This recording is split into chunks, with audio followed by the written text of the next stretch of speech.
it going, guys? As you can see, I'm sitting out here at my boat getting ready to fly down to Vegas for the FLW Havasu tournament. I'm signed up as a co-angler. I'm still a couple spots out on the waiting list, but I think we're in good shape to get in. So what I wanted to do for this week is something pretty simple and straightforward, not quite as time consuming as last week, but I want to talk to you guys about something that's totally taken the nation by storm, and that is fishing spy baits, specifically the Spinbait 80, which I really think is the best spy bait type lure, sinking prop bait that there is.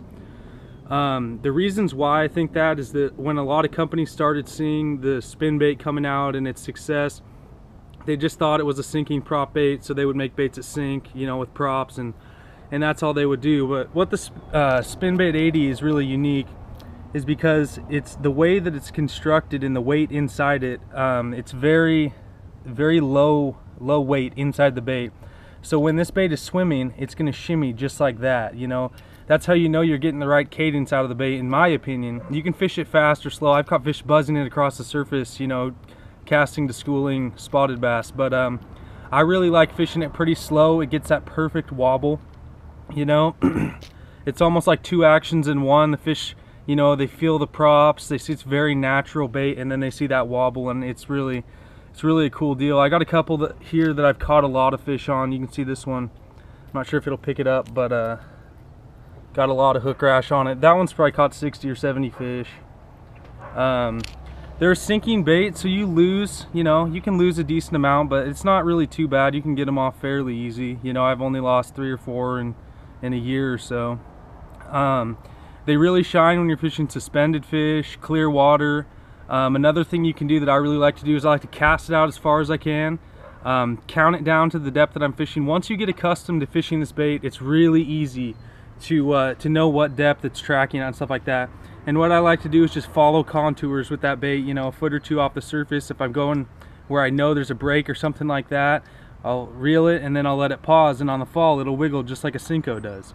And that's really key. One of the biggest fish I've caught on the spinbait so far was about a 6-pound largemouth, and it ate it on the fall, you know, so that's definitely an interesting little tidbit of information you might want to try. I'll reel it and then hit a break, let it sink down, and then just like trace the bottom with the bait. Another cool thing to do is just reel it and then kill it. Like I said, it'll give it that you know, wiggle on the fall. I like fishing it around grass for that reason. Anytime you can get grass, it's 10 or 12 feet deep, you can just reel it through over top the grass, kill it, you know, let it go in a hole a little bit, and fish will come up and smoke it. So as far as colors go, they have a ton of different colors. My favorites in clear water are just like, I think this one's called Komochi Wakasagi, and then this one is, I think, Lucid Wakasagi. Those are the best minnow colors in my opinion, but you know, I have one that's kind of like a clown color, and then some, I think these ones are like, you know, almost like morning dawn looking type colors, and then chartreuse and some other minnow colors. I normally fish the Wakasagi, you know, off branches of colors, just because they're super natural and I'm normally fishing in clear water. As far as the rod and reel that I like to fish the spinbait on, there's quite a few guys going with short rods, 6.6 to 7 foot, light power, medium light power. I really like a 7.6. The reason why I like the 7.6 is that the arc of the rod, it's a little bit slower taper, and it distributes the pressure on that line a lot better. So if I'm using 5-pound test, 4-pound test, you know, instead of using a 7-foot rod, you know, that isn't going to have as much arc to it, it's going to distribute that weight. I like the longer rod. I actually use a custom rod. It's a 7.6 2-power, and it's almost got like a moderate fast taper, so it bends pretty far into the rod, well past the first guide. I actually like throwing this bait on braid. It casts farther. Not so much sensitivity since it's a treble hook bait, but I like fishing it on braid.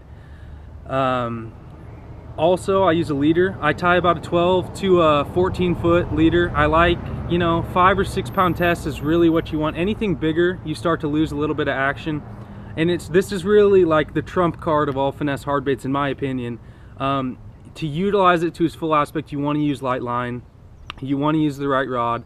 As far as reels go, I use a Stratic CI4 2500. Super light reel. It goes on that rod. I actually had to design the rod with the reel seat slightly farther up the blank to help balance because it's such a light reel. But overall, it's really an awesome finesse technique to utilize. I would highly recommend you guys get it in your tournament arsenal. As far as the tips go of how I fish it, you know, pretty straightforward. Trace the bottom, you know, that's a term that's been used by a couple different people regarding the spin baits. Trace the bottom, let it fall, you know, vary your cadences. Sometimes I'll do a little pop or something like that just to trigger a reaction.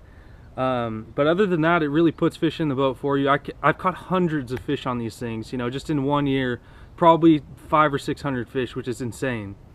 You know, and some big ones too, fish over, you know, 5 and 6 pounds. So it's definitely bait. It speaks for itself. It's, in my opinion, total leader of its category. You know, in rip baits, as you can see, I have a rip bait box here. That's where I put these spin baits. You know, you have a couple different types of baits that are pretty similar. You know, one might work better on a different day. I've never found a day where a small finesse sinking prop bait like the spin bait where a different one had worked better than the spin bait. It's such a well-designed quality bait. I would highly recommend you guys get it. Use these tips I've given you to fish this new bait that's taking the country by storm, and I'm sure you'll find success. So let me know how you guys do. Stay tuned for next week. I'll maybe check in with you guys from Havasu. Hopefully I'll get into that tournament and I'll let you guys know how I do. Thanks.